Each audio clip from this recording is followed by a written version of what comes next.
Guys, check nyo to guys. So dumating na naman yung isa sa mga trusted store. Sa kanila talaga ako bumibili ng mga ganitong klaseng item. So tara buksan natin. Marami na din nagre-review nito, nagsasabi nito na sulit talaga yung pera nila compared sa kung bibili ka ng original talaga na product ng item na to. Kasi this is a third party mga preng na item para sa ating Insta360 Ace Pro 2. And meron din silang available para sa Insta360 X5, X4, X3, GoPro, and other action camera, DJI Osmo action camera, and other pa na mga related na mga cameras. And guys, when we say camera, yung pinaka-common talaga na binibili natin is ito yung battery. So this is the, wait lang, parang mali. Mali yung pinadala nila sa atin, preng. Ito yung pinadala nila sa atin. Ito yung binili ko. Check natin. Live si Paulo Global Store. Ayan. Meron na siyang 97 chat response. Ayan o, 4.8 ratings, 184 product. Pero yung pinadala nila sa atin, ayan o. Ayan yung battery niya. Ayan, yung battery charging hub niya. Ito talaga eh. Pero yung pinadala niya sa atin, ito, check natin. Akala ko kasi ito kasi mahaba. Oo nga, pring. Iba nga. Iba siya, pring. Ayan o, na meron siyang cord dito. Check natin. Dito kasi, pring, kitang-kita mo. Compared dito. Ayan si Paulo Global Store. So this one, ito yung category natin. So dahil nga meron tayong mga what we call coupon, yung 1,900 naging 1,626. So ngayon, yung nakalagay dito sa order natin is charger plus battery 3 pieces. Tapos yung picture dyan is yung, ayan o, yung pinapasok talaga yung battery. Pero ito hindi pinapasok. So meron siyang Type-C dito. I think pwede siyang maging power bank. I don't know. Ayan o, meron siya dito sa gilid. Ayan. So siguro pwede siya maging power bank. Risky kasi ito mga preng. Bakit? Kapag nilagay mo ito sa bag, tapos nagcha-charge ka, possible na matanggal yung battery. It is because nakalabas lang yung battery. So risky siya. So pagdating mo sa isang area, akala mo nag-charge yung battery mo, hindi pala. So, balik natin. So, meron lang siyang indicator dito. So, buksan natin yung ibang battery. Yun. Ay, actually, pangatlo ko na tong bili sa kanila, sa store nila. So, ngayon lang, yung pangatlo lang talaga, yung mali yung item na pinadala nila sa atin. Medyo nadismaya tayo ng kaunti. So, this is the Ace battery. Tara, buksan natin. Meron siyang box. You can see, napakaganda pa rin yung, yung packaging niya. Maliban sa carton na box niya, meron pa siyang hard case talaga. Tara, buksan natin. Pagbukas niyan, ayan o. Merong arrow dyan na kaunti. Ganyanin mo lang. Ito na siya. So this is an Ace battery ng Ace Pro 2 na mayroong 2,000 milliamperes. Yung original battery kasi nito mga preng, ito yung original battery ng Ace Pro 2.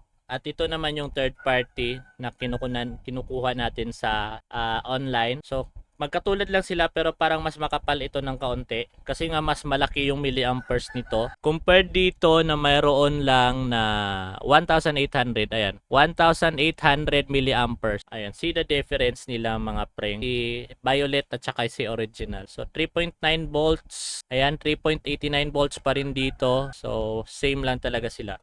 So ito lang talaga yung issue ko sa store ng Palo Global Store. So baka naman meron kayong gawin dito kasi dito sa binibenta nyo is yung box talaga. Katulad dito sa Insta360 X5 natin na sobrang solid. Nasa loob talaga yung battery niya. So kahit ilagay mo siya sa bag, safe na safe habang naka-charge. Pero dito sa atin, labas yung battery niya. So ganyan. So dito meron siyang C at saka yung old charging port natin. Ganyan siya. So i-check natin, ita-try natin siya sa Insta360 Ace Pro. Wag muna natin siyang gamitin kasi kapag sa mga ganitong battery pag bago pa, kailangan mo siyang i-full charge bago mo gamitin. So i-check lang natin kung mag-on ba siya o hindi. Original battery. Actually dalawa na yung original battery natin. Bumili lang tayo ng pangatlong battery or tatlong battery para 5 na lahat. So the moment of truth, Palo Global, ayun, nag-on. Ayun. So, ayan siya. So, you can see. So, ayan. So, gumana siya. So, i-on lang muna natin. Nasa, I think, more or less 60 or 70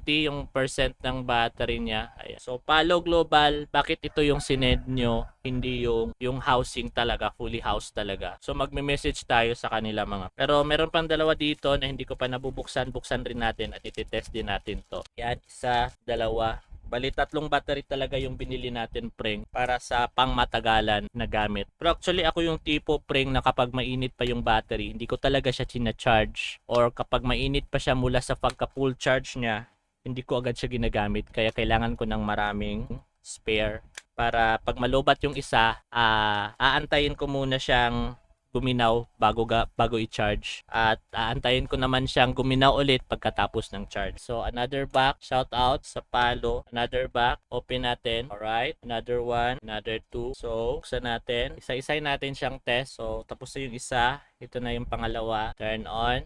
Ayaw, mali. Naku, Palo. Turn on. Ayan, nag-turn. Alright, still good. Touch sensitivity niya. Alright, okay. Later, check natin to kasi may jog walk tayo mamaya. Right? Then this one, pangatlo. Alright, still working, and yep.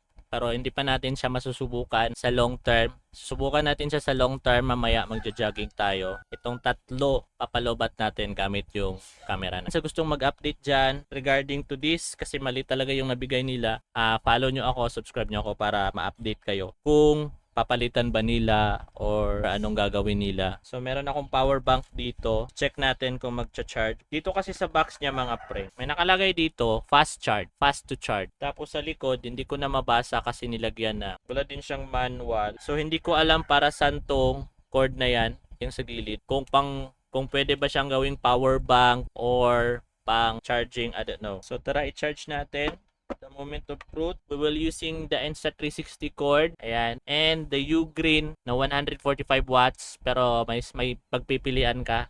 Ayan, 140 watts yan. Ito naman 60 watt. Ito tayo sa may 60 watt or 65. Check natin. Alright, nag-on naman siya. As you can see, meron siyang LCD na green yung nakalagay. Dito is may nakalagay na channel 1, channel 2, channel... Ayan, nagcha-charge. Oh, yan. O, diba nagcha-charge siya? So, that's great. But still, check din natin, chat message natin sila kung bakit ganito yung pinadala nila sa atin na charging box or charging terminal.